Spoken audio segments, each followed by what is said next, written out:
안녕하세요. 지식창고입니다. 이전 영상에서 과학자들이 우주에서 지구로 떨어진 운석에 남아있는 우라늄과 납을 측정하여 지구의 나이를 45억 년으로 측정하였다고 말씀드린 적이 있습니다.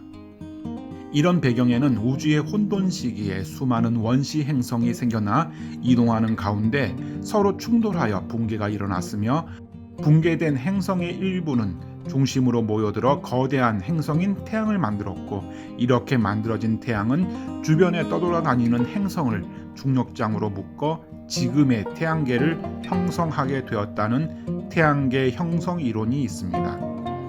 그래서 과학자들은 태양계에 존재하는 행성은 거의 동시에 만들어진 것으로 간주합니다. 그렇다면 지구의 중력장에 묶여 지구의 주변을 돌고 있는 위성인 달의 기원은 언제일까요? 지금까지 달의 기원에 관련하여 많은 이론들이 있었습니다.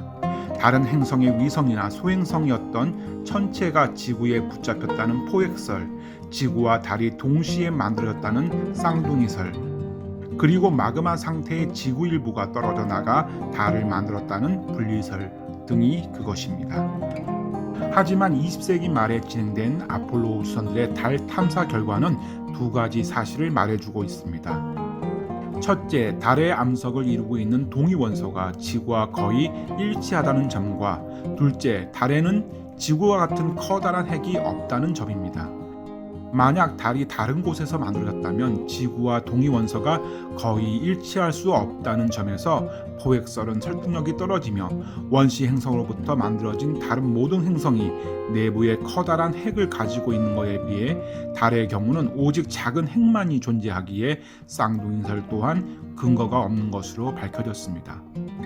그나마 반액체 상태의 점성을 가진 지구에서 달이 분리되었다는 분리설이 유력하였으나, 이러한 분리를 발생하기 위해서는 높은 회전력이 동반되어야 합니다.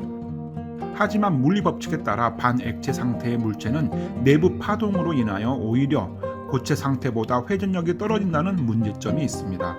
따라서 현재의 지구의 느린 자전 속도를 유추하면 반액체 상태의 지구에서 달이 분리될 만큼의 큰 회전력이 없었다는 결론을 내릴 수 있습니다. 달의 생성과 관련된 모든 학설이 무력화된 이후에도 과학자들은 끊임없이 연구를 거듭하여 마침내 만족스러운 가설을 얻어낼 수 있었습니다. 그것은 45억 년 전 뜨거운 마그마 상태였던 원시 지구가 비슷한 공전 궤도를 돌고 있던 다른 행성과 충돌하였고, 행성의 일부는 지구에 흡수되었으며 행성의 나머지는 달을 구성하였다는 거대 충돌설입니다. 하지만 여기에는 달과 지구의 동위원소가 일치하기에 행성의 구성 성분 또한 지구와 비슷해야 한다는 문제점이 있습니다. 이 때문에 거대 충돌설은 지구와 달의 동위원소가 일치하다는 모순을 해결하기 위해 너무 많은 자극적인 전제 조건을 만들었으며, 이로 인해 오히려 개연성이 낮아지는 결과를 초래합니다. 결국 거대 충돌설을 주장하는 과학자들은 여전히 달과 지구의 동위원소가 왜 일치하는가에 대한 자기 모순에 빠진 것입니다. 비록 최근에 이 문제를 보완하기 위해 작은 충돌로 인해 먼저 작은 달이 만들어지고 이후 수십 차례의 작은 충돌이 더해지면서 현재와 같은 달을 만들었다는 다중 소충돌설이 대두되고 있지만, 이 또한 수백만 년에 걸쳐 비슷한 정도의 충돌이 수십 차례나 거듭되어 일어나는 것이 현실적으로 실현 가능한가에 대한 의문점이 남아있으며, 앞서 말한 바와 같이 여전히 자기적인 전제 조건의 연속이라는 점에서 학계에서는 큰 주목을 받지 못하고 있습니다. 왜 과학자들은 거대 충돌설에 있어 지구와 충돌한 행성이 지구와 다른 구성 물질을 가지고 있다고 가정했을까요? 태양계의 모든 행성이 유사한 동위원소를 가질 수는 없을까요? 그것은 지구와 가까운 화성의 운석을 분석한 결과에 따라 화성의 동위원소 비율이 지구와 다르다는 사실에서 비롯되었습니다. 하지만 현재 인류가 탐사한 지역은 오직 달과 화성입니다. 만약 화성보다 가까운 금성을 탐사하여 그 결과값이 지구와 같다면 달의 기원에 대한 거대 충돌설은 자기 모순을 없앨 수 있기에 보다 완벽한 이론을 형성하게 됩니다.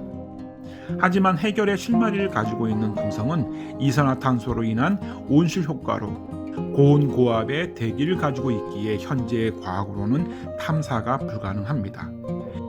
이와 같이 달의 기원에 관한 미스테리는 현대 과학으로도 풀리지 않는 채 여전히 의문점만을 남기고 미궁 속으로 빠져들고 있습니다. 아마 인류가 태양계를 정복하는 그날 우리는 달의 기원에 대해 보다 정확한 사실을 알 수 있을 것 같습니다. 지금까지 지식창고였습니다. 끝까지 시청해 주셔서 감사합니다.